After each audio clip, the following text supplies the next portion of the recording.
업종별 이슈와 이 유망주 체크해 보도록 하겠습니다. 올 하반기 부진을 면치 못했던 이 게임주들 최근 들어서 그래도 분위기 좋은 모습 보이고 있죠. 최근에는 G스타도 성황리에 막을 내렸습니다. 오늘은 게임주에 대해서 살펴보도록 하겠습니다. 유진투자증권 정의훈 연구위원 자리에 모셨습니다. 어서 오세요. 안녕하십니까. 네. G스타 이 성황리에 마무리가 됐습니다. 이 NC소프트 같은 경우에는 8년 만에 참가를 했다고요. 연구위원님이 직접 G스타 다녀오셨다고 들었는데 현장 분위기 어땠습니까? 이번 G스타 2023에서는 최대 규모 부스에 참석이 있었어요. 그리고 지난해 같은 경우에는 상장사들이 참가를 안 한 참가사들도 있었지만 이번에는 주요 게임사들이 모두 참석을 했었고 그에 따라서 유저들도 굉장히 많이 나왔습니다. 그래서 제일 게임 같은 게 제일 인기 있었던 게임은 줄이 막 3-4시간씩 기다려야 할 정도로 엄청난 인파를 자랑했고 그래서 이번 G스타 2023은 성황리에 끝난 것으로 보고 있습니다. 그럼 주목할 만한 이슈는 좀 어떤 게 있었었나요? 아무래도 이번에 G스타 2023에서 제가 키워드를 2가지 정도로 꼽을 수 있을 것 같은데 첫 번째가 바로 얼리얼 엔진 5입니다. 그러니까 게임 엔진으로서 얼리얼 엔진 5가 이제 출시가 되고 나서 이제 다양한 게임들이 얼리얼 엔진 5가 이제 적용됐던 점이 이제 좀 특징적이었고 두 번째는 장르 다변화입니다. 그러니까 지난해까지 그러니까 국내 게임 산업이 모바일 게임 중심으로 이게 발전이 되다 보니까 출시되는 게임들, 그러니까 G스타에 출품되는 게임들도 모바일, 특히 MMORPG 장르에 좀 한정적이었는데 올해는 좀 그런 부분에서 다변화가 굉장히 많이 일어났고 그러다 보니까 다양한 게임들의 다양한 장르의 게임들을 G스타 2023에서 좀 접할 수 있었고 다시 말하면 향후의 게임들이 좀 더 장르의 다변화가 일어나지 않을까 이런 기대감도 있었습니다. 올해 G스타의 핵심은 아무래도 이 다변성에 좀 초점을 맞출 필요가 있었을 것 같습니다. 말씀하셨다시피 이 G스타에서 가장 인기 있었던 게임 막 3-4시간 줄을 섰다고 이야기를 하셨어요. 그럼 가장 인기 있었던 게임은 어떤 거였나요? 스마일 게이트 RPG의 로스트아크 모바일이라는 게임입니다. 지금 PC 로스트아크가 아무래도 국내에서 인기가 굉장히 많다 보니까 이제 모바일 게임으로도 출시되는 로아 모바일이 굉장히 많은 인기들을 끌었고 많은 유저들이 이제 참석을 해서 이제 시연을 해봤는데 저는 줄이 너무 길어서 이제 참가를 못 해봤는데 실제로 이제 현장에서 있었던 유저들의 평가를 들어보면 모바일이 굉장히 잘 나왔다라는 평가가 대부분이어서 기대감을 많이 지금 상승시키고 있는 과정입니다. 스마일 게이트의 로아 모바일 한번 좀 기대해 보면 좋을 것 같습니다.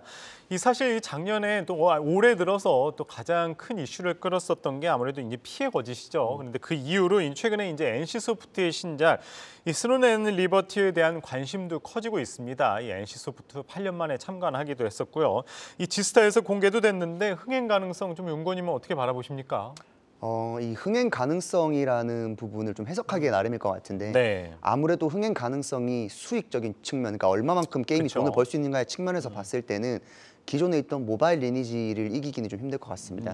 아무래도 PC 콘솔 장르로 이제 출시되는 게임이기도 하고 그리고 국내 유저들뿐만 아니라 글로벌 유저들까지 타겟하는 부분이기 때문에 회사에서도 좀 더 BM을 좀 과한 BM이 아니라 좀 더 친숙한 BM으로 좀 낮추겠다라고 했기 때문에 수익적인 부분에서는 좀 불리할 수는 있으나 근데 다만 이제 PC 콘솔 쪽에서 유저층들은 목격하는 입장에서 봤을 때는 좀 더 저변을 확대할 수 있지 않을까 좀 이렇게 기대하고 있습니다.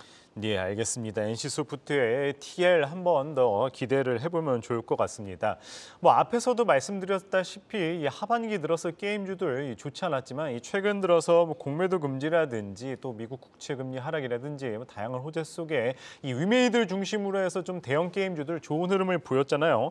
그렇다면 좀 연말까지 이제 한 달 남기는 했지만 게임주들 조금 더 관심을 가질 필요가 있을까요? 아무래도 연말 시즌은 게임주들에게 좀 좋은 시즌인 것 같습니다. 왜 그러냐면 내년도 게임을 전망하는 단계에서 게임 신작을 계획하거나 이런 부분이 어떻게 보면 청사진이 그려지는 단계이기 때문에 그런 부분에서 좀 기대감이 많이 반영되는 시기라고도 볼 수 있는데 아무래도 내년도 게임에 대해서 이런 훈풍들이 불 거라는 기대감, 시장의 기대감이 있는데 저는 각자 도생의 시기가 왔다라고 좀 생각을 하고 싶습니다. 그러니까 지금 현재 국내 게임 산업이 게임주들이 지금 닥치고 있는 문제점이 모바일 게임 시장이 굉장히 악화되고 있다는 점인데 이 부분이 내년도에 좀 단기적인 반등으로 이루어지거나 그럴 것 같지는 않기 때문에 좀 더 실적의 안정성이 있고 그리고 모바일뿐만 아니라 좀 더 플랫폼 다변화, 장르 다변화에 시도하는 게임사들이 주가도 반등의 여지가 좀 많이 남아있지 않나 이렇게 전망을 하고 싶습니다. G스타 관련해서 그래도 조금 더 여쭤보도록 할게요. 워낙 인기가 많았었는데 말씀하신 거는 이제 스마일 게이트의 로아 모바일 모바일만은 말씀을 하셨는데 그 이외에 조금 연구원님이 그래도 좀 눈여겨봤던 것들이 있다면 또 어떤 게 있었나요? 서두에 말씀드렸다시피 언리얼 엔진 5 기반의 게임들이 좀 많이 눈에 띄었던 것 같습니다. 네. 그 외에는 좀 더 대기업들, 그러니까 NC소프트라든지 크래프톤, 특히 크래프톤 같은 경우에는 기존에는 상반기까지 해도 신작이 없었는데 네. 이게 3분기 실적 발표회 때 지스타를 이제 신작으로 이제 추가하겠다라고 하면서 이제 다크앤다크 모바일이라든지 아니면 콘솔 플랫폼으로 나가는 인조이 같은 게임들이 예. 좀 더 시선을 많이 끌었고 NC소프트라진 나머지 넷마블 같은 대형 게임사들도 유저들이 많이 참가를 해서 네. 좀 더 게임을 플레이해 볼 수 있었기 때문에 그런 부분들은 좀 더 친숙하게 다가왔지 않나 이렇게 생각하고 있습니다. 네, 알겠습니다. 뭐 지스타라는 호재가 있었지만은 또 게임주들 관련해서는 이 좀 리스크 부분도 있긴 있습니다. 이 게임사들 확률형 아이템 정보 공개 입법 예고되면서 또 이와 관련해 가지고 또 수익성에 대한 우려도 나오고 있는 상황입니다. 이에 대한 규제 영향은 좀 어떻게 바라보십니까? 이번에 입법화된 내용을 먼저 간략하게 말씀을 드리면, 예. 그러니까 확률형 아이템을 이제 출시를 할 때 그 확률들을 아이템이 나올 확률들을 일일이 다 공시를 해야 된다는 내용이었는데 이번에 예. 법안으로 통과된 3월부터 시행될 법안은 의무적으로 공개를 해야 된다는 내용이 골자입니다. 예. 그럼 그 전까지는 어떻게 했었냐? 확률형 아이템 공개를 이제 제한하거나 이제 좀 그런 부분에서 좀 예. 장려하는 게 이렇게 있었는데 아무래도 우리가 아는 대형 게임사들은 이런 부분들을 적극적으로 반영해서 이미 확률형 아이템에 대한 확률을 공개해 오고 있었습니다. 예. 그런 부분들이 3월부터는 의무적으로 바뀌는 부분이기 때문에 향후에 이게 의무적으로 바뀐다고 해서 뭐 좀 크게 영향을 있다라고 보기는 힘들고 네. 기존에 해왔던 것처럼 확률형 아이템 공개는 계속해서 이루어질 것으로 보고 있습니다. 네, 알겠습니다.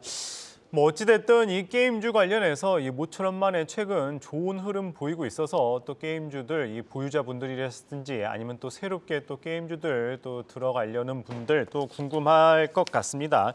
그렇다면 또 연말 좀 게임주를 견인할 만한 이 투자 심리 견인할 만한 신작이라든지 또 연구원님이 보시기에 또 탑픽이 있다면 어떤 게 있을까요? 먼저 탑픽을 말씀드리면 예. 저는 크래프톤을 말씀을 드리고 싶어요. 네. 왜냐하면 크래프톤이 주가가 굉장히 많이 빠졌었는데 네. 그 빠진 원인들을 살펴보면 인도의 BGMI 서비스가 22년도에 중단되기도 했었고 그리고 중국의 게임 시장이 굉장히 안 좋다 보니까 화평 정형의 매출이 많이 감소를 했었습니다. 예. 그리고 추가적으로 모바일 배그라든지 PC 배그도 좀 장기화되는 IP다 보니까 실적 반등에 어려움이 있지 않느냐. 거기에 가장 중요한 부분이 신작 모멘텀이 부재했다라는 게 이제 크래프톤의 그랬죠. 장기적인 주가 흐름의 악재였는데 네. 이제는 이러한 상황들이 조금씩 역전되기 시작했습니다. 인도 BGMI 서비스가 올해 7월부터 재개되기 시작을 했었고요. 네. PC 배그도 무료화 이후에 꾸준한 트래픽으로 매출이 안정적으로 지금 발생이 되고 있습니다. 예. 뿐만 아니라 중국 쪽 시장도 지난해 역성장했던 것에 비해 올해 같은 경우에는 어느 정도 반등에 성공하면서 중국 쪽 매출도 안정적으로 나오고 있고 무엇보다도 내년도 신작들이 상반기에 모바일과 콘솔 신작 하나 그리고 하반기에 이제 블랙버짓이라고 하는 대형 신작이 남아있기 때문에 예. 좀 전반적으로 봤을 때 크래프톤이 밸류에이션적인 측면, 실적적인 측면, 신작의 측면에서 봤을 때는 좀 더 이점이 있지 않을까 이렇게 전망하고 있습니다. 예, 알겠습니다. 뭐 오늘은 이 게임주에 대해서 살펴봤습니다. 뭐 최근 들어서 이 지스타 기대감 속에 많이 올랐었는데 뭐 앞으로도 조금 더 한번 게임주 기대해 보면 좋을 것 같습니다. 네, 오늘은 유진투자증권 정의연 연구위원 말씀 들어봤습니다. 고맙습니다. 감사합니다.